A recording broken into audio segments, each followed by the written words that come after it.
Hi everyone. I thought I would do a very quick review of the new Peloton Tread, which I've had for 10 days now. I'm trying to decide whether or not it's a good idea to keep it or not. It's a beautiful bit of kit, rock solid, blooming heavy, but yeah, it does what it says on the tin. It's bigger than it looks in photographs, in my view. Let's just have a quick look.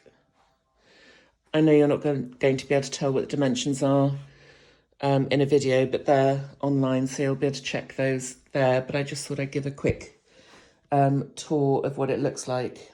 It really is good quality, not sort of horrible cheap plastic or anything. So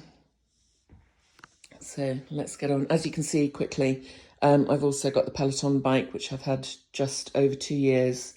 That is fantastic. Another brilliant bit of kit. Okay. So let's just give a very quick tour. I'm sure you're probably all familiar with the setup and how it works. This is the tablet.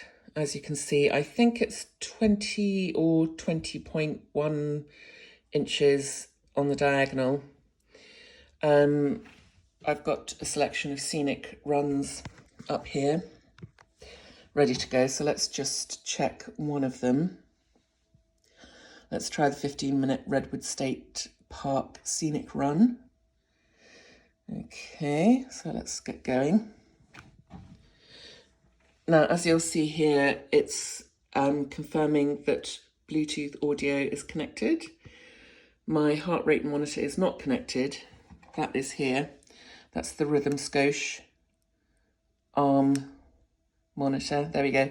So it's connected now. So if I, start again. If I was doing this walk or run, my stats would come up here, and any high fives would be down here for a class. And this is the leaderboard. Let's just turn my armband off. Okay, so that's now disappeared from the screen. Okay, so let's get started. Playing from PLTN Teacher 01. Okay, so it's just waiting to go. So to get it moving, you need to press on the middle button here, and it will start going. This is at 1 mile an hour, as you can see down here. There are preset interval jumps which you can edit. So yeah, so here you see I've currently got them at 2.5, 3.5 and 5. But you can edit those. And likewise here, the incline, curiously, is set to 2% already.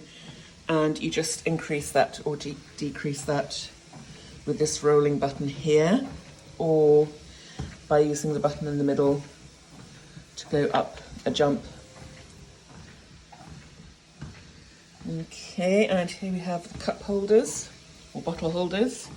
They're not particularly huge, so you can only get a standard size water bottle in them, or you can, if you've got one, fit the Peloton insulated water bottle in there. That fits quite nicely, curiously enough. And here is the emergency stop button if things go Pete Tong, which hopefully they won't. And here is the emergency clip thing that you attach to your t-shirt. So if you should take a fall, the belt will stop. So let's increase the speed a bit. So I do that just by pushing the wheel forward. And as you can hear, it's getting a bit faster. Do you like my new shoes? They're pretty cool. They're on cloud flows if anybody's interested. And if I want to jump to the next speed up, which I won't do, because I'm doing this one-handed, you just press the button there and it goes up to the next speed.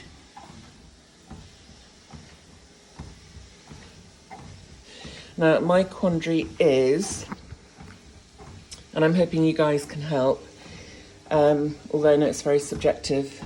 I've had this beautiful bit of kit for 10 days, and I have 30 days to try it.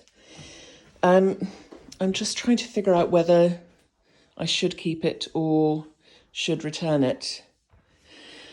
And, you know, of course, it's going to be very different for everybody. But if I just explain quickly, I'm middle-aged, unfortunately, overweight, unfit, dodgy knees and a dodgy left ankle.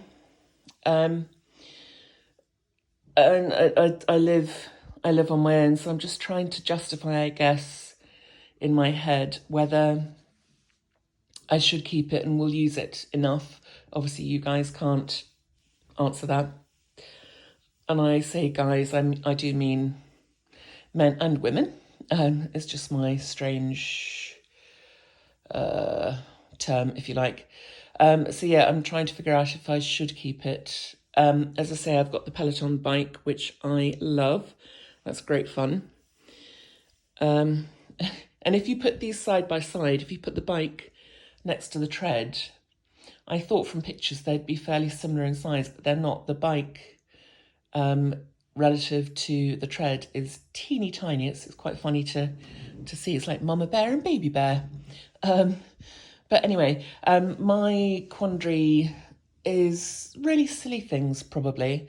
Like, if I have to move house, I'm going to have to find either get Peloton back to dismantle and reassemble the tread, or find movers that can do it. Just things like, you know, if I need to paint the living room, it's a very, very, very heavy bit of equipment, which I certainly couldn't move on my own. And when the Peloton guys delivered it, they were fantastic. But one of them was huffing and puffing, bless him. And that they only brought it into, as you can tell, a downstairs room. And the van was literally feet away from the front door. So I felt really awful. And I know it's their job and I'm sure they're used to it, but it just sort of demonstrates how much of a heavy beast this is. So if any of you out there are considering buying one, yes, I would highly recommend it. It's a beautiful bit of kit.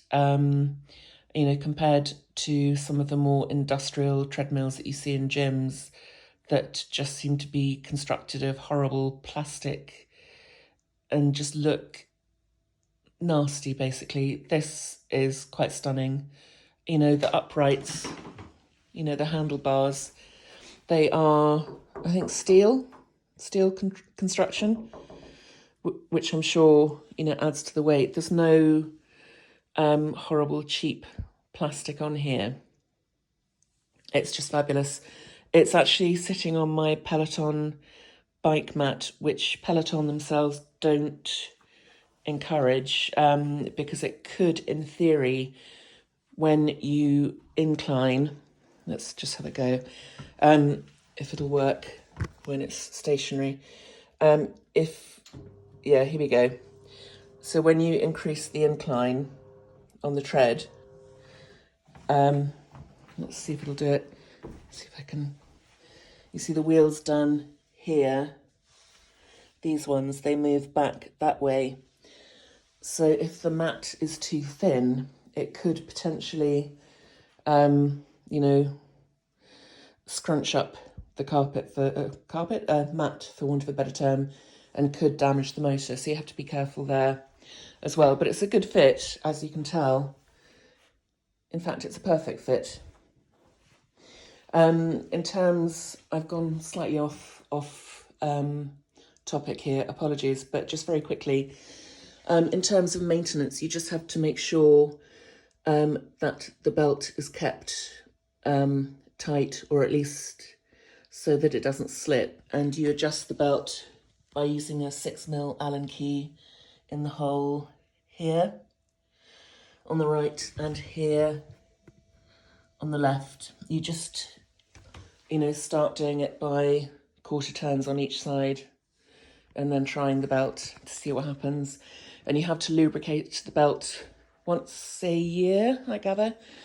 So you just have to loosen the belt a bit, obviously on both sides, and lift the belt up a bit, and you can get specific lube for treadmills.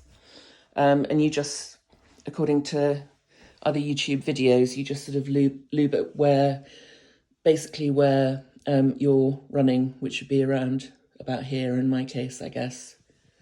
And they also don't recommend that you plug the tread into an adapter, a wall adapter. And as I'm sure loads of people have, you can see I've plugged mine in to, it's like a 3-way adapter plug, so there's no lead involved as such. And I haven't had any problems at all. So yeah, sorry, I'm going off topic again. I'm just trying to decide whether I should keep it. I live on my own. It's only me using it. And yeah, it's really difficult. I think I'd miss it if I didn't have it. So I think I'll probably answer my own question. But I just guess I'm interested in the sort of general demographic of either owners or those that are, looking to buy it. Whether you're in a similar situation to me, or whether you'd have a partner or, your entire family using it, which would financially make more sense because, you're still just paying the one membership a month for, I think it's up to 7 people. And if you're financing it, then obviously you've got that cost as well. So any feedback from you would be wonderful, because I just really can't decide at the moment. As I say, it's a beautiful bit of kit. I'm not a runner. I'm unfit, overweight. I find running outside really hard. Running on a treadmill has always been a little easier for me. But at the moment I don't have that much stamina, so I can only run for, 2-3 minutes at a time and then have to walk. But that's, obviously something I can build up over time. But yeah, any feedback from you guys would be greatly, greatly appreciated. Thank you so much for listening, and I hope you've not fallen asleep yet. If you have, thank you for the time you took to look at the video. Okay, thank you. Bye-bye.